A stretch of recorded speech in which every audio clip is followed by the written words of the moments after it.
আজকে আমি করেছি রুই মাছের কারি। তো প্রথমেই তেল গরম করে মাছগুলোতে নুন আর হলুদ দিয়ে ভালো করে মেখে আমি এই পিঠ ও পিঠ করে লাল লাল করে ভেজে একটা প্লেটে তুলে নেব। খুবই আস্তে করে মাছগুলো ভাজতে হবে, নয়তো সব মাছ ভেঙে যাবে। তো আমি মাছগুলো ভাজা হয়ে গেছে, আমার প্লেটে তুলে নিচ্ছি।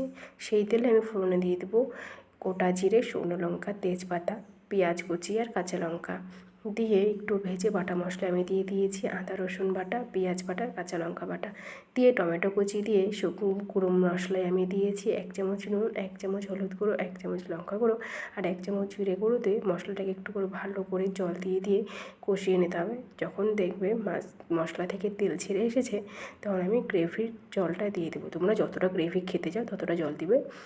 ঝোলটা ফুটে গেলে আমি মাছগুলো দিয়ে একটু ফুটে এলেই 1 চামচ গরম মশলা দিয়ে নামিয়ে নেব।